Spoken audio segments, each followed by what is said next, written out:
Урматтуу туугандар, мына Москвада карантин болуп, көп үйүнөн чыкпай, бук болушуп, кээ бирлери аялдары менен, күйөөлөрү менен урушуп, ушуларды тамаша катары сиздерге ырдап берейин. Гүлжигит Сатырбековду мен сенден кетейинчи деген ырды.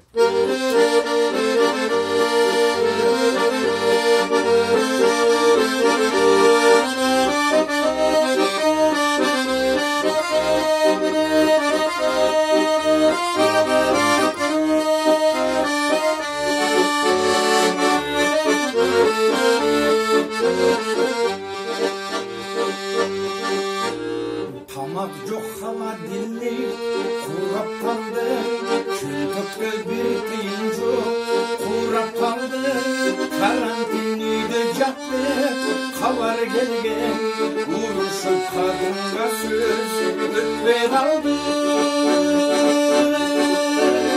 Men uyden çıkayınca, soğukta yürüsem dağı, çıdayınca, 30 gün katınıma kor bolgonçu